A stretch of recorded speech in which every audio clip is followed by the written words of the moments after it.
తొలి రోజే హాట్ గా సాగాయి తమిళనాడు అసెంబ్లీ సమావేశాలు. నిధుల విషయంలో కేంద్రంతో ఢీ అంటే ఢీ అన్నారు.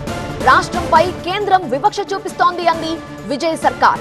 ఇవాళ గవర్నర్ ప్రసంగంలో కూడా కేంద్రం తీరుపై తీవ్ర విమర్శలు వినిపించాయి. రాష్ట్రానికి రావాల్సిన నిధుల విషయంలో వివక్ష చూపుతున్నారు. కేంద్రం తీరును వ్యతిరేకిస్తూ అసెంబ్లీలో తీర్మానం చేస్తామన్నారు. సుప్రీంలో చట్టపరంగా పోరాటం కోసం కమిటీ వేస్తాం.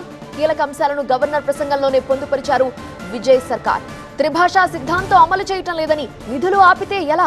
కేంద్రం వైఖరితో రాష్ట్రానికి జరుగుతున్న అన్యాయంపై త్వరలోనే శ్వేతపత్రం విడుదల చేస్తామని ప్రకటించారు. దేవాదాయ శాఖలోనూ కీలక మార్పులకు శ్రీకారం చుడతామని హామీ ఇచ్చారు. ఆలయాల ఆదాయంలో ప్రభుత్వం జోక్యం చేసుకోదు.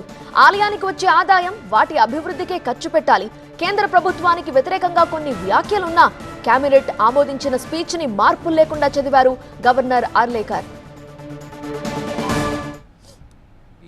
Honorable Chief Minister has issued orders for fully waiving crop loans from cooperative societies for farmers with outstanding crop loan amount up to rupees 75,000 and waiving rupees 35,000 for all other farmers.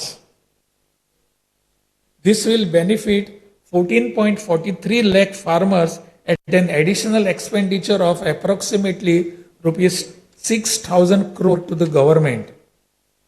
Revitalizing the agricultural sector and improving the livelihood of the farming community is the highest priority of this government. Beyond the immediate financial assistance and loan waivers granted. Tamil Nadu రాష్ట్ర గీతాలాపనతో assembly సమావేశాలు మొదలయ్యాయి. ముందుగా తమిళ గీతమే పాడటంతో వివాదానికి check పెట్టినట్టయింది. అయితే ఈసారి వందే మాత్రం పాడలేదు. అటు అసెంబ్లీ వేదికగా డీఎంకే ఎమ్మెల్యేలు తీవ్ర నిరసన వ్యక్తం చేశారు. నల్ల బ్యాడ్జీలు ధరించి సీఎం విజయ్కి వ్యతిరేకంగా ఆందోళన చేశారు. మహిళలపై జరుగుతున్న అఘాయిత్యాలపై స్పందించాలని డిమాండ్ చేశారు. మహిళల భద్రతకు ప్రభుత్వం తీసుకుంటున్న చర్యలపై సమాధానం చెప్పాలని పట్టుబట్టారు. రీల్స్ సీఎం విజయ్ సినిమాలో మాత్రమే హీరో పాలనలో విలన్ అంటూ డీఎంకే ఎమ్మెల్యేల విమర్శలు చేశారు.